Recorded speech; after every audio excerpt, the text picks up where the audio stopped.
So I'm not going to be here during 5th period. So I'm simultaneously going to teach you and make a video of what we're doing. So why? So I could just replay it for them. Okay? Oh, you're going to make it right now? Yeah, it's recording right now. Oh, so you guys are going to be on your best behavior to show 5th period what's going on. Stop. Alright, so A, we're going to find F and F double prime. Or sorry, F prime and F double prime. So if F of X is Kx to the 1/2 minus the natural log of X. K is going to be positive. So let's take the derivative. That's going to be 1/2 K x to the negative half minus, do you guys remember the derivative of natural log? 1 over x, there you go. So that's F prime. We also need F double prime. And it's best if you just leave it like this if you're going to take the second derivative. So that's going to be negative 1/4 K x to the negative 3/2. So just multiply and subtract 1. Plus, because this is really x to the minus 1, right? Yeah. So plus, negative times negative is positive, x to the negative 2. Okay. So we could rewrite this as f prime of x is 1 over, or no, k, sorry, k, because the k is up there, 2 root x minus 1 over x. And f double prime would be negative k over 4 times the square root of x cubed plus 1 over x squared. Okay. Questions so far? No. All right. B. You okay? Cool. So for what value of k does there have a critical point at 1? What does a critical point mean? What equals 0? The derivative. So we're basically saying at 1, the derivative is going to be 0. So let's take our derivative. Get your life together.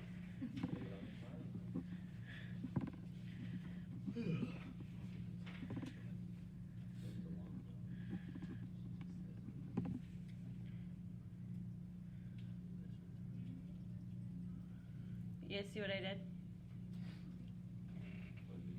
Plugged in 1 in f prime because that's where they said it would be equal to 0. So k over 2 minus 1 equals 0. So k is 2. Very good. All right. So if k is 2, they want to know if at 1 it's a max, min, or neither. What do? Sign chart. Okay. So remember k is 2. So basically we're saying that f prime of x is now 2 over 2. So 1 over root x minus 1 over x. Right? So I just plugged 2 into that derivative. Oh, there's a 2 here. Oh no. Reduced. There we go. All right, so what's something to the left of 1? 0. Well, let's not do 0. Why do I not want to do 0? Undefined. How about negative 1? All right. Also not going to work. Negative 2. Also not going to work. Negative 5. Stop going negative. Oh. So let's do a half. So is that going to be positive or negative here? Positive. Minus 2, right? So it's going to be positive or negative? It's going to be negative. Very good. All right. What's something bigger than 1? 2. All right, that's going to work. So what's that going to be? Root 2. That's negative. Huh? 1 over root 2, which is root 2 over 2, right? Minus a half. So it's gonna be positive or negative? I think it's. Well, we think. Let's just do it. Wow. That was a good idea. Root 2 over 2 minus a half. Oh, can you guys even see that? It's positive, no? Minus a half is still gonna be positive, right? Yeah. So what's going on at 1 then? You know. A min, right? Because it goes from negative to positive, decreasing to increasing. So there's going to be a min at x equals 1 because, okay, and yes, you have to say because what? Changes from negative to positive.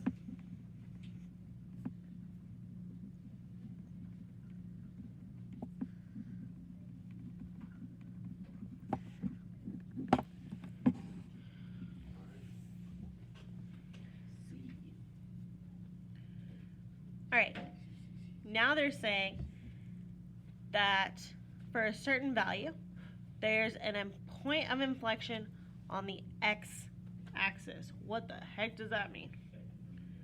Okay, we're going to talk about the second derivative. So the second derivative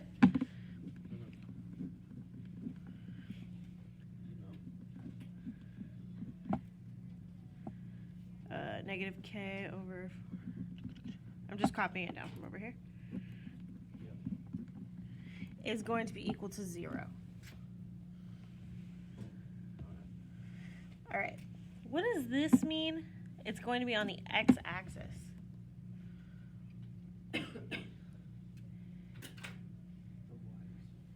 Y is going to be 0. On what? The original, right? Because points of inflection occur on the original. We just find them from the second. So basically, I want to know when that is going to be what? 0. So, if this is going to equal 0, at the same point that this is going to be equal to 0, if they're both equal to 0, they're equal to each other. Whoa. Are you cool with that logic? All right, now I solve for x, which is going to be crazy. No. What? I'm ready. You ready? No. No? Okay, I'm ready. Okay, are you now ready? Yeah. Cool. So what should I do first then? Don't ask me. I'm tired. I got cellulitis. Well, when does this graph have x-intercepts? So when's it equal to 0? That might be easier to start with, because we want to know when this equals 0.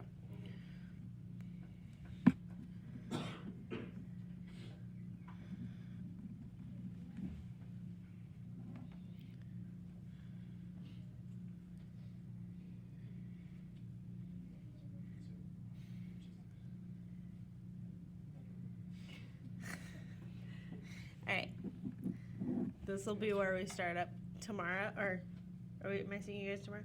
Whenever I see you, because we'll have 2 hours. I know. And then we are going to tackle this problem. But I don't see them. I want to get some optimization problems done because that's what your homework's on, right? So turn your optimization problems. I think we're on number 3. Oh no, we don't see you tomorrow. You guys don't see me tomorrow, but 5th period does. Thursday. Thursday, 2 hours. Gonna be a fun time. Sweating already. All right, this one, unfortunately, because my spacing is, you know what? I'm gonna